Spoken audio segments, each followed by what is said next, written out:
Voilà, bonjour à tous ceux que je n'ai pas encore salués. On va prendre un moment. Dans la parole de Dieu, on croit que la Bible, elle est utile pour nous.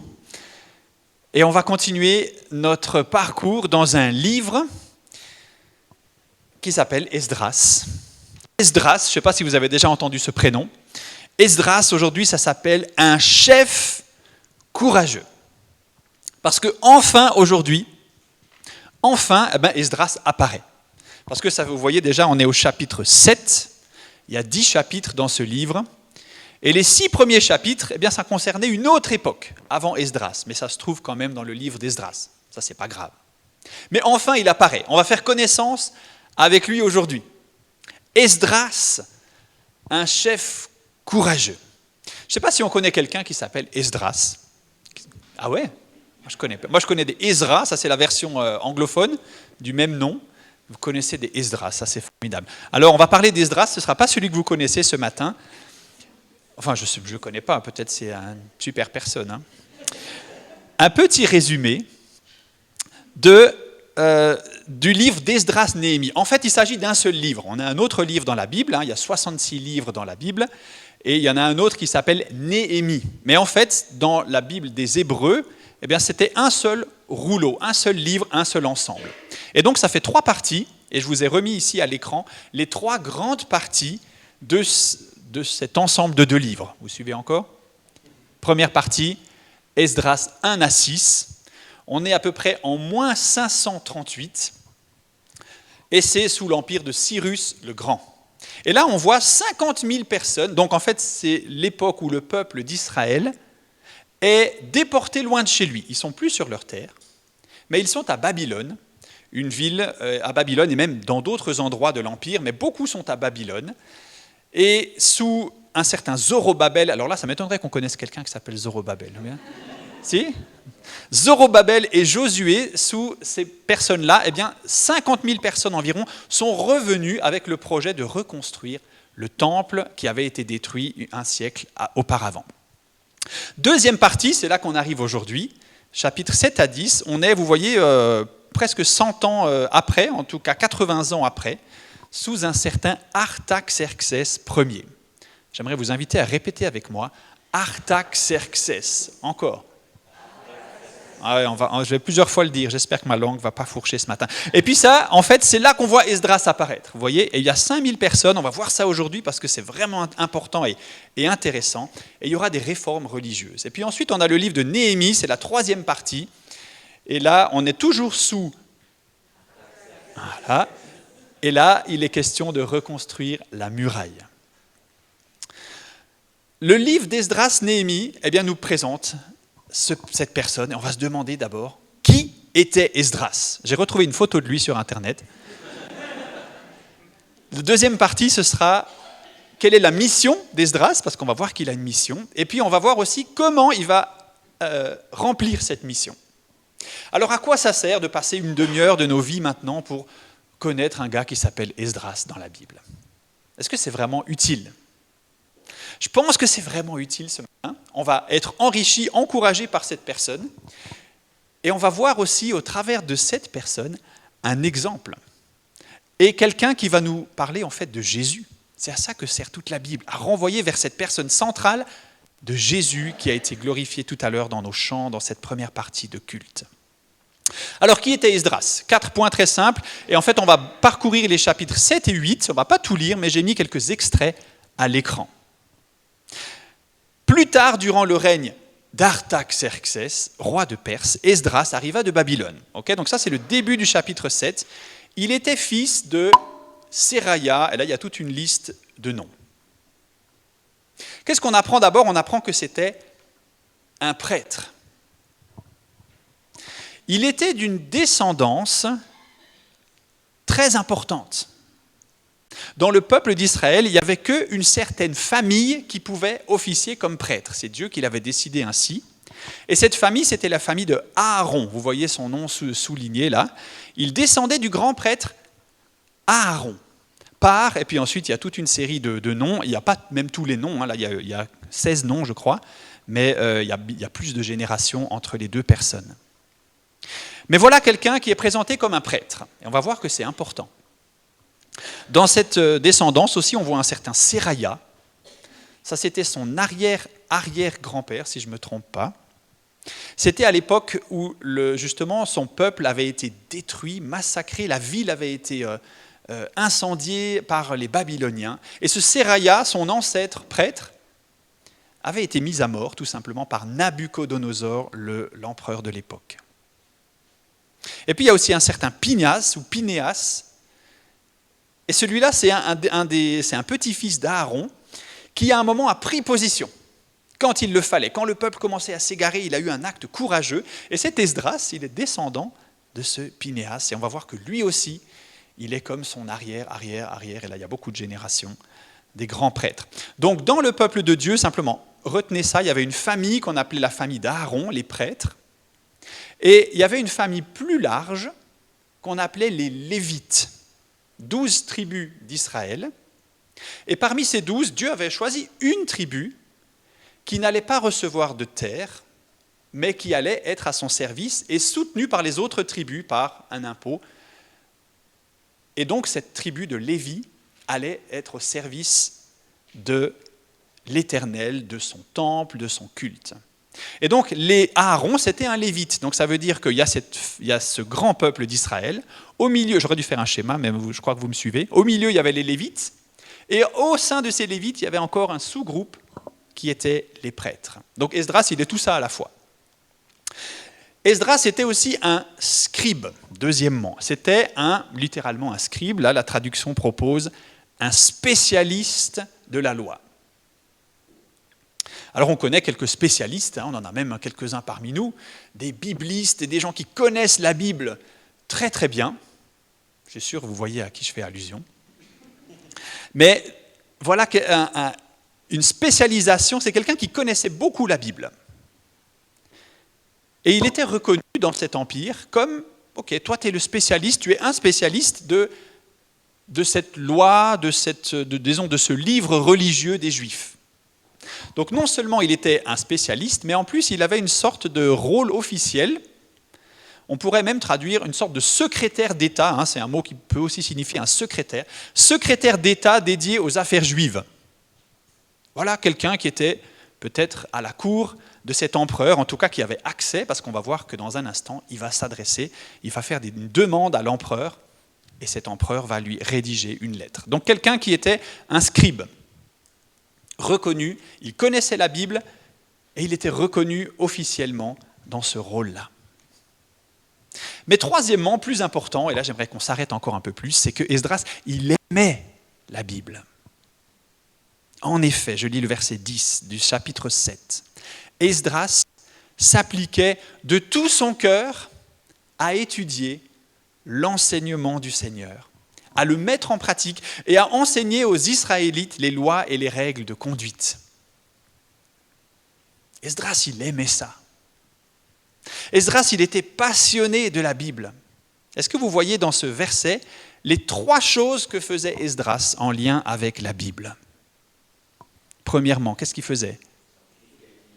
Il l'étudiait. Effectivement, il s'appliquait à faire ces 3 choses. La première chose, c'est qu'il l'étudiait. Je ne sais pas si nous, on étudie la Bible. Je ne sais pas si on prend le temps de la creuser, peut-être d'écouter des enseignements, peut-être de la lire déjà régulièrement. C'est déjà super, si vous arrivez à lire la Bible régulièrement, c'est un défi. On a tellement d'autres choses à lire ou d'autres vidéos à regarder dans la journée que lire la Bible, c'est un acte héroïque. Mais pourtant, Esdras faisait la même chose. Et lui, il n'avait pas TikTok, mais il arrivait à lire la Bible. Deuxièmement, à la mettre en pratique. Eh oui, les amis, on ne veut pas simplement lire la Bible. Qu'est-ce qu'on veut faire dans nos vies ? On veut la mettre en pratique. Heureux ceux qui écoutent la parole de Dieu et qui la mettent en pratique. Donc ce n'est pas simplement un livre qu'il faut connaître. Esdras, ce n'était pas simplement un scribe qui répondait à toutes les questions qu'on veut. C'était quelqu'un qui voulait la mettre en pratique. Et troisièmement, qu'est-ce qu'il faisait encore ? Il enseignait. Voilà quelque chose que tout le monde n'est pas forcément appelé à faire, certains plus que d'autres, mais on est tous quelque part appelés à parler de ce message qu'on trouve dans la Bible et savoir l'expliquer aux autres. Esdras, il aimait ça et il s'appliquait de tout son cœur. Ok, voilà encore un point. Et puis le quatrième point sur Esdras, voilà, j'avais surligné un peu, c'est que Dieu était avec lui. On trouve cette mention, vous comptez avec moi là, 6 fois dans ces 2 chapitres. La main du Seigneur était avec lui. On sait que Dieu, il n'a pas des mains comme nous, mais c'est une expression qui veut dire qu'en fait, Dieu, il était avec lui. Dieu, il encourageait Esdras dans ce qu'il faisait. Mais ce que j'aimerais qu'on retienne avec ce point, c'est que ce n'est pas simplement quelqu'un, vous savez, il y a des gens, lui, Dieu est avec lui. Sous-entendu, avec moi, il ne l'est pas tellement. Non, Dieu est avec lui, ça souligne d'abord que Dieu est fidèle. C'est Dieu qui se présente à Esdras, c'est Dieu qui le soutient. Ce n'est pas Esdras qui, avec des actions extraordinaires, a pu obtenir la faveur de Dieu. Non, Dieu était avec lui parce que c'est une grâce et parce qu'il se souvient de son peuple et qu'il l'aime tellement qu'il va lui donner une personne comme Esdras pour lui faire vivre ces belles choses. Voilà, on a fait connaissance avec Esdras, donc je redis les 4 points. C'était un prêtre, c'était un scribe, il aimait la Bible et Dieu était avec lui. Ça va jusque-là? Et maintenant, on va voir la mission d'Esdras. Esdras est allé rencontrer l'empereur qui s'appelait, vous vous en souvenez, Artaxerxès. Et cette personne lui a fait une grande faveur et lui a dit « D'accord, tu peux demander ce que tu veux, avec une certaine limite. » Il a fixé des limites au montant, tu ne peux pas demander autant d'argent que tu veux, autant de biens. Mais je te confie cette mission et je vais écrire une lettre. Et dans la Bible, elle se trouve même en araméen, la langue assez commune à l'époque. Ce n'est pas en hébreu, c'est un peu une exception dans l'Ancien Testament. Et cette mission, elle est là. Alors, qui aimerait nous lire à l'écran cette mission ? Non, j'ai fait quelques zooms là, mais c'est le chapitre 7, versets 11 à 26. Qu'est-ce qui est contenu dans cette lettre ? Allez, on zoome un peu. Premièrement, rassembler les Israélites pour regagner Jérusalem. Voilà ce qui est dit, j'ordonne qu'on laisse partir toute personne de mon royaume, donc c'est l'empereur qui parle, qui appartient au peuple d'Israël, à ses prêtres ou à ses lévites, et qui désire aller avec toi à Jérusalem. Okay ? Voilà ce mouvement de population désiré par l'Empire. Ok, vous, les gens d'Israël, vous pouvez regagner votre terre. Tous ceux qui désirent. On a vu la dernière fois, Tom nous a expliqué ça il y a quelque temps, que même s'il y a 50 000 personnes qui sont parties, il y en a encore beaucoup qui sont restés là-bas et qui s'étaient installés, qui avaient peut-être monté des entreprises, qui étaient prospères là-bas à Babylone, et qui ont eu du mal à quitter cela, et qui ne l'ont pas quitté. Aujourd'hui, on va voir qu'il y a le même souci. Toute personne de mon royaume, il y a un certain nombre de personnes qui a voulu partir, mais il manquait un peu des gens, et on va voir ça tout à l'heure. Deuxièmement, la mission, c'est d'inspecter l'état spirituel du pays. Moi-même et mes 7 conseillers, il y a dans la Bible le nom des 7 conseillers d'Artaxerxès. C'est un peu comme le conseil fédéral, il y a 7 personnes, et lui il avait 7 noms là, des personnes qui dirigeaient ensemble le royaume. Moi-même et mes 7 conseillers, nous t'envoyons donc Esdras à Jérusalem et dans la province de Juda pour voir comment l'enseignement de ton Dieu, dont tu emportes le texte, est avec toi. Je reprends. Pour voir comment l'enseignement de ton Dieu, dont tu emportes le texte avec toi, y est mis en œuvre. Vous voyez ce que veut l'empereur là ? Il ne veut pas simplement, va inspecter pour voir où en sont les constructions militaires, où en sont les murailles. Néhémie va faire ça plus tard, il va inspecter les murailles. Esdras, son rôle, c'était d'inspecter l'état spirituel du pays. Voir comment l'enseignement de ton Dieu est mis en œuvre.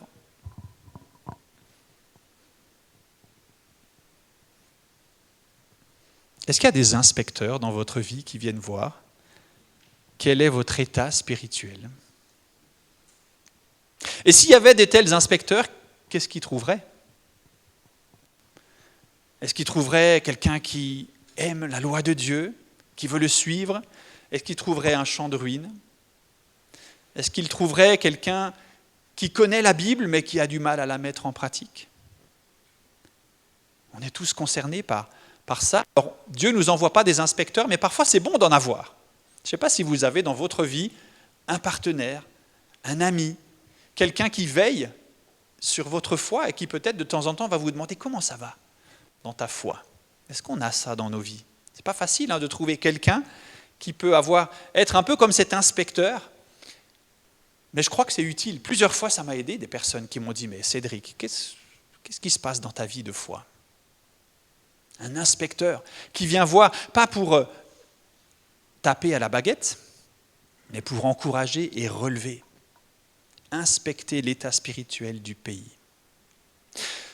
Voir comment faites-vous, comment vivez-vous la foi. Troisième mission, apporter les trésors. Alors, Esdras était chargé de monstres trésors. Il y en avait des quantités extraordinaires. On a même du mal à croire les sommes qui sont indiquées. Certains imaginent qu'en fait, ceux qui ont recopié la Bible se sont trompés d'unité parce que ça paraît tellement immense. C'est presque des milliards. Mais il y avait de grands trésors, en tout cas, peu importe la somme exacte, que d'une part, le roi, l'empereur avait levé des fonds. Ok, je vais financer votre culte là-bas. Je vais prendre de mes fonds. Il y a des personnes qui vont faire des dons volontaires aussi, en disant « Ok, moi je vais te donner pour que le temple puisse être reconstruit, pour que le culte puisse redémarrer. » Et puis il y avait aussi des ustensiles, ça c'est pour le clin d'œil à ceux qui voient un peu une référence, un siècle avant, symboliquement, l'empereur précédent, Nabuchodonosor, avait volé les ustensiles du temple. C'était des objets en argent, en or, mais qui servaient pour le culte. Et symboliquement, il a retiré ces ustensiles pour les priver de culte avant de détruire le temple. Et là, symboliquement, ces ustensiles sont rendus. Donc Esdras, il a tout ça en main, et sa mission, elle contient aussi cela, apporter les trésors. Ça va ? Quatrième et dernière mission, très intéressant qu'un empereur demande ça à Esdras. Enseigner le peuple. Et toi, Esdras, conformément aux sages instructions de l'enseignement de Dieu, dont tu emportes le texte avec toi, établis des juges et magistrats. Ils seront chargés de rendre la justice à tous ceux qui, dans la population de cette province, connaissent les lois de ton Dieu. À ceux qui ne les connaissent pas, vous les enseignerez. En fait, on a un peu du mal à imaginer quel est le projet de l'empereur. C'est probablement un projet un peu politique. C'est peu probable qu'il connaisse vraiment le Dieu de la Bible, qu'il ait envie de le servir. Mais il a envie que dans son empire, il y ait un territoire qui soit marqué par le Dieu de ce territoire. C'est un peu comme ça qui raisonnaient les empereurs de l'époque. En disant, mais si on veut la paix dans notre empire, il faut que chaque peuple puisse exercer son culte. Des pays du monde qui pensent comme ça, en disant on va laisser chaque peuple vivre son culte pour avoir la paix. Et il y a des pays qui vont interdire certains cultes au profit d'autres, et en général ça crée aussi des conflits. On peut avoir un peu de mal en disant Artaxerxès, là il a le projet de faire un peu une nation religieuse, avec nos notions modernes de laïcité, on sait que ce n'est pas ça vraiment le plan de Dieu. Il ne veut pas établir une nation chrétienne, mais il veut planter sa parole, il veut réformer, il veut toucher des êtres humains qui, eux, forment une nation sainte, mais ce n'est pas une nation au sens d'un territoire, du monde, d'un État.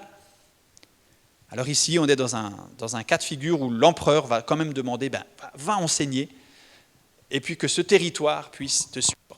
Alors, au-delà de cet aspect où on essaie de convertir un territoire, au-delà de ça, c'est beau de voir que le rôle d'Esdras, c'est d'enseigner. Il faut que tu enseignes ceux qui ne connaissent pas. Voilà, on a vu qui était Esdras. Je remets les 4 points. Aujourd'hui, c'est en 3x4, donc il y a encore 4 points qui arrivent dans le dernier. Esdras était un prêtre, un scribe, il aimait la Bible, Dieu était avec lui. Sa mission, c'était de rassembler les Israélites qui voulaient partir, d'inspecter l'état spirituel du pays, d'apporter les trésors et d'enseigner le peuple. Troisième et dernière partie, comment il agit, cet Esdras. Comment il va agir? Et c'est là qu'on va voir un peu son cœur.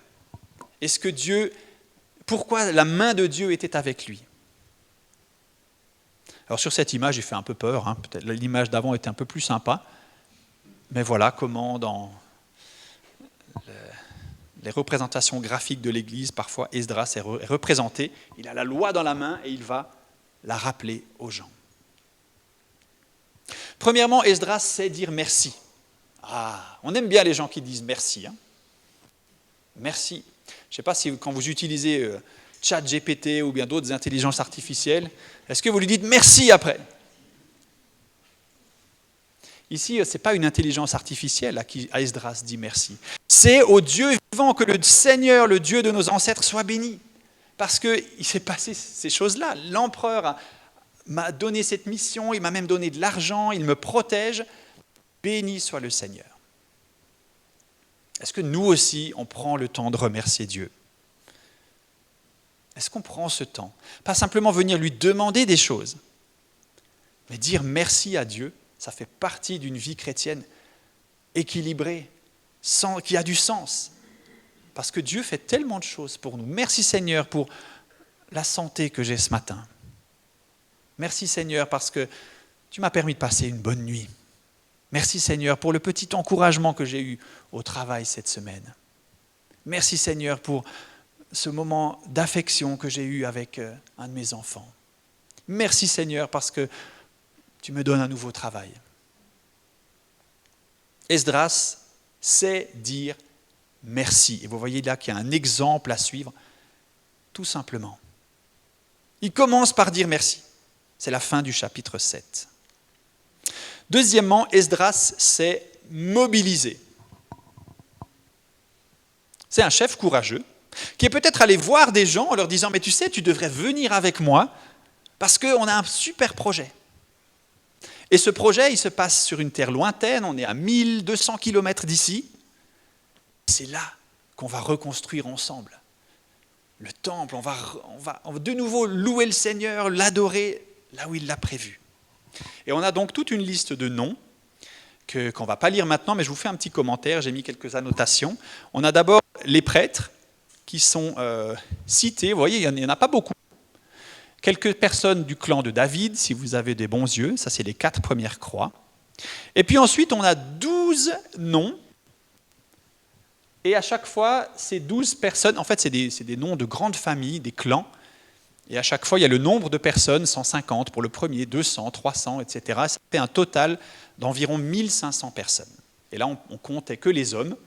Et donc, on ajoute les familles de toutes ces personnes. Ça faisait peut-être 3, 4, 5 000 personnes. À quoi ça vous fait penser 12 familles? Ah ouais, quand le peuple d'Israël est sorti d'Égypte, eh bien, il y avait en quelque sorte 12 familles. Il y avait 12 tribus. Et ici, on voit que celui qui a écrit Esdras, il a voulu mettre 12 familles. Comme s'il s'agissait en fait d'un nouvel exode. C'est un nouveau départ. 12 familles. Mais le problème, et j'ai parlé tout à l'heure des Lévites et des prêtres, c'est où sont les Lévites? Esdras, il a rassemblé ce peuple, il y avait 1500 personnes, plus avec les familles, et il s'est dit, mais en fait, pour le service du temple, il nous faut des Lévites. Vous vous souvenez, c'est eux qui avaient été chargés de prendre soin, de s'occuper du culte. Et en fait, dans son groupe, il y avait très peu de Lévites. J'ai constaté qu'il y avait parmi eux des membres du peuple, des prêtres, mais aucun Lévite. J'ai alors chargé d'une mission les chefs, vous avez des noms ici, et je leur ai ordonné de se rendre chez Iddo, le chef de la localité de Cassifia, et ainsi ils pourraient nous ramener des gens pour le service du temple de notre Dieu. Comme s'il y avait, c'était peut-être un village, une communauté où il y avait beaucoup de Juifs, peut-être des Lévites, à côté de Babylone. Va demander à des personnes de nous rejoindre. Et le bilan, 38 Lévites. Alors là, soit on est des gens qui aiment remercier Dieu, on dit merci Seigneur pour 38 de plus. Mais ça ne fait pas beaucoup, hein. On aurait pu attendre plus. Le texte nous apprend juste après qu'il y a finalement 38 Lévites qui vont dire « D'accord, on vient avec toi ». Et puis il y a 200 personnes d'un autre groupe qu'on appelle les Nétiniens. On ne sait pas exactement, il y a plusieurs hypothèses pour savoir qui c'est, mais ce n'est pas très important. Il faut aussi savoir que ces gens-là, ils avaient 7 jours pour se décider. Ce n'est pas évident, hein. Et maintenant, la question, elle peut nous être posée à nous. Si Dieu vous adressait un appel clair, tu dois aller là-bas, suivre un tel pour mon projet. Si, admettons que l'appel soit hyper clair, on ne peut pas en douter, et qu'on avait 7 jours pour se décider. Hein, on est le 2 novembre, le 9 novembre, on part. Qu'est-ce qui vous retiendrait de partir ? Est-ce qu'il y a beaucoup de choses, moi il y en aurait beaucoup dans ma vie qui me retiendraient, mais non, je ne peux pas partir la semaine prochaine. Et je pense que c'est une bonne question à se poser. Qu'est-ce qui me retiendrait si j'entendais un appel clair de Dieu à partir? Qu'est-ce qui me retiendrait pour partir la semaine prochaine? Voilà 38 personnes qui ont laissé peut-être leur richesse, peut-être leurs entreprises, peut-être leur champ, ils sont partis pour faire partie du projet conduit par Esdras. Ok, 3e point, on arrive vers la fin. Esdras sait se confier en Dieu. Au bord du canal d'Ahava, donc c'était le lieu de rendez-vous de tous ceux qui voulaient partir, j'ai décidé que nous devions tous jeûner et manifester notre humble soumission à notre Dieu pour qu'il nous accorde un voyage paisible à nous et à nos familles avec nos biens. J'ai connu des familles, à chaque fois qu'elles prenaient la voiture, il fallait prier avant. Peut-être vous êtes comme ça, et c'est un bon réflexe. Hein. Esdras, il sait qu'il va faire un voyage difficile, il va se confier en Dieu. Ok, on a un voyage, les amis, à faire, on va prier, on va même jeûner, se priver de manger quelque temps comme acte de prière. Et le verset 22, il est assez amusant quelque part, je le lis avec vous. J'aurais eu honte de demander au roi de nous fournir une escorte de soldats et de cavaliers pour nous protéger en cours de route contre nos ennemis. En effet, nous lui avions affirmé, notre Dieu étend sa main protectrice sur tous ceux qui le cherchent, mais sa colère éclate avec force contre tous ceux qui l'abandonnent. Vous voyez un peu ? Ça m'amuse un peu comme verset, parce que quelque part il a dit, mais tu sais, Dieu est avec nous, il a dit ça à l'empereur. Alors, on comprend qu'ils sont un peu gênés de « est-ce que tu ne veux pas quand même nous donner une petite escorte, hein ?» Néhémie, plus tard, il va demander l'escorte, il va l'obtenir. Ça ne veut pas dire qu'il avait moins de foi, hein, c'est la personne suivante dans ce livre. Mais je pense que dans nos vies, si on veut voir Dieu à l'œuvre, si on veut se confier en lui, il faut qu'il y ait des zones qu'on ne maîtrise pas. On a lu tout à l'heure, là, Tom nous a lu ça, heureux ceux qui sont pauvres en eux-mêmes. Et en fait, ça dit la même chose de ça. Quand on ne contrôle pas tout dans sa vie, on donne à Dieu l'occasion de se manifester. Quand on ne contrôle pas tout dans sa vie, c'est là qu'on donne l'occasion à Dieu de se manifester. Si Esdras avait tout prévu, il y avait les points relais, il y avait le ravitaillement, il y avait c'était pas un voyage sur autoroute avec éclairage et caméras de surveillance tout le long. C'était un voyage très dangereux. Et souvenez-vous, il transportait d'énormes sommes d'argent. Et pourtant, il décide de ne pas faire appel à une escorte, mais de laisser une zone de faiblesse pour que Dieu se manifeste. Et dans nos vies, on a besoin de ça aussi. Si on veut voir Dieu agir, il ne faut pas vouloir tout contrôler. Si je veux tout contrôler, comment Dieu peut agir ? Bien sûr, il le fait, heureusement et merci. Mais laissons-lui la possibilité d'agir. Esdras sait se confier en Dieu. Nous avons donc jeûné, c'est le verset 23. Nous avons demandé à notre Dieu de nous protéger et il a exaucé notre prière. J'aurais eu honte, ça on l'a vu. Et puis dernièrement, Esdras s'est délégué. Parce que tous ces trésors, il ne les a pas gardés dans sa poche. Déjà, ça ne serait pas tellement rentré. Il y avait des volumes d'argent et d'or incroyables. J'ai pris à part 12 des principaux prêtres, ainsi que Chérébia, Achabia et 10 de leurs compagnons. Tiens, ça fait du nouveau 12 plus 12. Et j'ai pesé l'argent, l'or et les objets de valeur. Je leur ai dit, de même que vous appartenez au Seigneur, de même ces objets lui appartiennent. Cet argent et cet or sont des offrandes volontaires en faveur du Seigneur, le Dieu de vos ancêtres. Veillez soigneusement sur ces trésors jusqu'à l'arrivée à Jérusalem, et là vous les pèserez devant les principaux prêtres et les Lévites et devant les chefs de famille dans les salles annexes de la maison du Seigneur. Quel était le projet d'Esdras ? Il était consciencieux, aussi dans le domaine des finances. Il n'a pas voulu dire, vous savez, moi j'ai une certaine somme d'argent, vous inquiétez pas, je gère. Il a voulu déléguer et partager la responsabilité.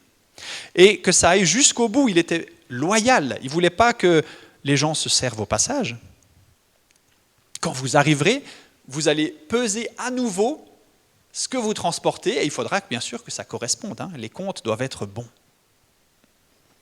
Avec ces principes-là, je pense que bien des scandales dans bien d'œuvres chrétiennes auraient pu être évités. Et c'est un sujet très important. Les finances, la bonne gestion des finances. On a des personnes parmi nous qui en prennent soin, qui comptent et qui recomptent parfois. Et c'est une bonne chose. On a ici un exemple de quelqu'un qui va déléguer cette charge financière, mais l'inviter à le prendre avec sérieux.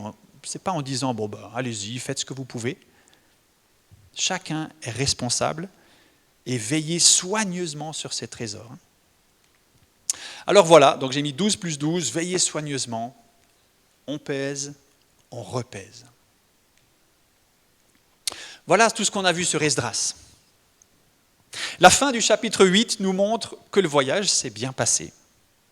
Je l'ai dit, c'est à peu près 1200 kilomètres, à peu près une centaine de jours pour faire ce voyage. C'est quand même pas mal, voyager 100 jours. Vous calculez, ça fait à peu près 10, 12, 15 kilomètres par jour. Donc c'est peut-être pas énorme, mais on est 1000 personnes. On transporte des trésors. Il n'y a pas des sentiers forcément faits partout. Il y a des dangers.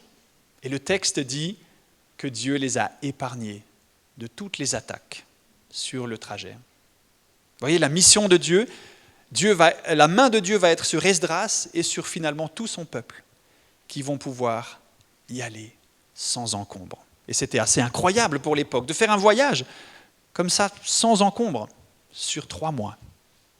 Impossible, sans l'aide de Dieu. Un voyage réussi. Et imaginez cette parole d'Ésaïe que certains connaissaient peut-être, qui avait été annoncée plus d'1 siècle auparavant. Il y aura une route pour le reste de son peuple, qui sera échappé de l'Assyrie, comme il y en eut une pour Israël, le jour où il sortit du pays d'Égypte. Wow, on est sur cette route, les amis. Nous y allons. Nous y allons. Alors je termine avec 3 questions pour nous. J'ai mis en haut « Suivre Jésus vers le pays promis ». Parce que cette histoire, elle nous parle de gens qui ont fait confiance à Esdras, qui l'ont suivi pour rejoindre un pays que peut-être ils ne connaissaient pas. Ils avaient de la famille là-bas, éloignée. Ils allaient retrouver peut-être des cousins, des membres de leur famille. Mais à part ça, ils n'avaient jamais connu ce pays. Est-ce qu'il y a un appel pour nous aujourd'hui à rejoindre un pays, peut-être qu'on ne connaît pas encore, ce pays vers lequel Jésus nous conduit ? Quitter Babylone. Et je repose cette première question. Que dois-je laisser derrière moi pour le royaume ? Les gens qui sont partis de Babylone, c'était probablement difficile. Ils laissaient beaucoup de choses. Quand Jésus appelle, il nous appelle aussi à laisser des choses. Parce qu'elles sont trop lourdes pour le voyage. Et elles ne sont pas compatibles avec ce pays promis. Que dois-je laisser derrière moi ? Deuxième question, agir avec sérieux. Quel domaine de ma vie a besoin de sérieux dans l'engagement ? Et là, je fais référence à, vous savez, ce partage des biens où chacun devait être très consciencieux dans son service. Et beaucoup d'entre vous, vous avez un service dans l'église ou ailleurs, et c'est beau de le faire avec sérieux. Et je suis tellement encouragé de voir les personnes qui prennent au sérieux leur engagement. Qui ne disent pas, Allez, je viens pas. C'est très encourageant, des gens qui s'engagent sérieusement. Quel domaine de ma vie a besoin de sérieux dans l'engagement? Ce n'est pas simplement dans l'Église, c'est dans ma famille, dans mon travail, dans mon voisinage, dans mes relations. Sérieux dans l'engagement. Et troisièmement, et là je reviens à cette caractéristique d'Esdras qui s'appliquait dans la parole. Dans quel usage de la parole dois-je m'appliquer? Est-ce que c'est l'étude de la parole? Il y a beaucoup d'outils qui existent. Il y a même des formations en ligne. Il y a des activités dans notre Église qui vous permettent de grandir dans l'étude de la Bible. Est-ce que c'est dans la mise en pratique? Parce que la Bible, vous la connaissez très bien, mais dans tel et tel domaine, vous avez tellement de mal à la mettre en pratique. Ou est-ce que c'est peut-être dans l'enseignement, comme Esdras le faisait aussi? Est-ce que je dois expliquer aux autres ce qui est contenu dans cette parole? Peut-être l'une ou l'autre des questions qui sont à l'écran nous travaillent, et c'est très bien, et j'aimerais nous laisser encore quelques secondes pour en laisser résonner peut-être une des trois, ou pourquoi pas les trois, dans nos vies personnelles, comme un appel d'Esdras qui pointe vers Jésus, Jésus qui nous appelle à quitter Babylone, à agir avec sérieux, à s'appliquer dans la parole.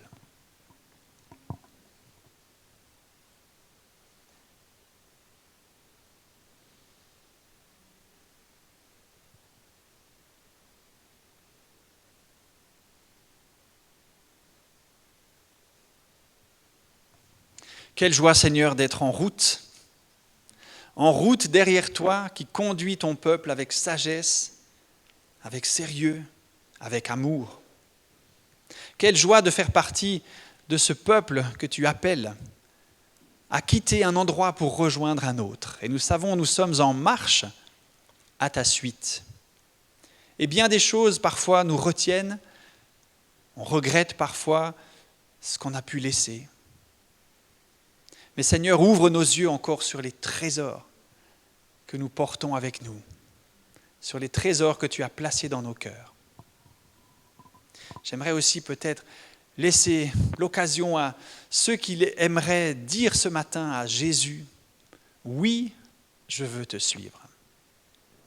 Oui, je décide ce matin de me mettre à ta suite. » On peut lui dire tout simplement maintenant, « Seigneur Jésus, nous voulons nous mettre à ta suite. » Parce que c'est toi qui as les paroles de la vie éternelle. Alors conduis-nous, continue à nous conduire sur ce chemin. Et merci pour les 38 personnes, les 1500, les 50 000, pour toutes ces personnes qui te suivent et qui augmentent ton peuple jour après jour. Au nom de Jésus-Christ, notre Sauveur. Amen.